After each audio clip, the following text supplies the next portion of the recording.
You know, between the cross and the empty tomb, there's this incredible, mysterious event in the Christian story that we don't talk about nearly enough. We're talking about Christ's journey in that time between his death and his resurrection.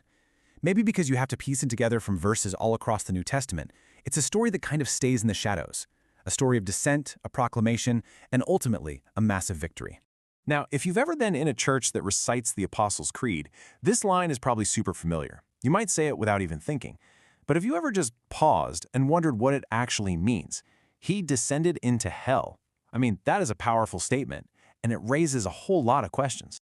And that's exactly what we're going to dive into. We're going to look past tradition, past later interpretations, and go straight to the source. What do the biblical texts themselves tell us happened during those 3 days? So here's our plan. We'll start with that mysterious line, which will take us on the journey to the dead. From there, we'll look at the proclamation in prison and see how that leads to leading captivity captive. And finally, we'll tie it all together to understand the victory defined. Okay, so let's get into it. The story kicks off right after the crucifixion. We know Jesus' body's in the tomb, but where did his spirit go? This is step 1, the journey to the dead. The core idea we see in Scripture is that Christ's spirit didn't just, hang around and wait. Nope. It actively journeyed to the realm of the dead, a place the Bible describes in some really specific ways. And here's our first piece of the puzzle. Coming from Jesus himself, he makes this direct comparison between the prophet Jonah being inside the fish and his own time spent in the heart of the earth. See, this isn't just a flowery metaphor for being buried, it sounds like a statement about a specific location.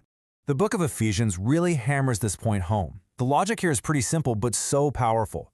For Christ to have ascended up to heaven, he must have first descended. And the text is super clear, pointing to the lower parts of the earth, which again suggests this downward journey, right into the realm of the dead.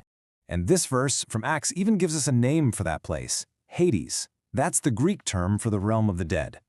It makes it crystal clear. His soul was in Hades, but, and this is the crucial part, it was not left there, not abandoned there. This confirms he was absolutely present in that realm after his death. So, the scriptures tell us he went there. But this wasn't some passive waiting period before the resurrection. Oh no, it was an active mission. And that brings us to the whole purpose of the journey. He was there to deliver a proclamation to spirits held in what the Bible calls a prison. And this is key. He didn't show up in this realm as a prisoner himself. The scriptures paint a picture of him arriving as a victor, a herald, there to deliver a powerful message to all the spirits being held there. What's so interesting here is the specific Greek word used in the original text. 1 Peter says he preached to these spirits. The word is kerusso, which doesn't just mean to teach a class. It means to proclaim or to herald, like a town crier shouting out the news of a king's victory. This wasn't a sermon offering a second chance at salvation. This was an announcement that the victory was already won. And just a few verses later, Peter clarifies what this proclamation was. He says the gospel, which literally means the good news, was preached to the dead. This really reinforces that this wasn't about giving them another shot, but about making a purposeful declaration, heralding the victory he just won on the cross. So let's just recap the biblical flow we're seeing here. 1. Jesus dies and descends. 2. He proclaims his victory. We've covered those. So what's next? Well, now we get to the dramatic result of that proclamation, the liberation of the righteous. And this, right here, is the climax of the whole journey. After the descent and the proclamation comes the triumphant ascent, and he is not coming back alone. See, that proclamation of victory wasn't just for show. It had a real, tangible result, freeing the souls of the righteous who had died in faith before his resurrection. He was basically leading a massive exodus right out of the realm of the dead. This brings us to one of the most amazing poetic descriptions of this whole thing. The author of Ephesians quotes an old psalm to paint this picture of a conquering king returning from battle. By leading captivity captive, Christ is basically taking those who were held prisoner by death and making them part of his own victory parade. And we even see this event spill over into our world, onto the earth.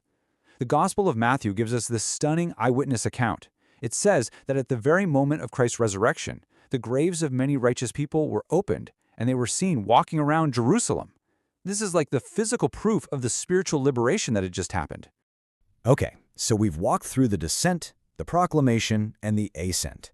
Now, let's put it all together and really understand the total victory this incredible journey represents. So, let's lay it all out one more time. You have the descent into the heart of the earth, backed up by Matthew and Ephesians. Then you get the proclamation of victory, which we see in 1 Peter. And finally, the ascent, leading those freed captives, described in Ephesians and Matthew. Each step is a vital piece of the whole story. So what is the harrowing of hell? Well, based on everything we've seen in these scriptures, it's this entire sequence of events. It's the belief that Christ went down into the realm of the dead, declared his absolute triumph over sin and death, and then freed all the faithful who were waiting for him.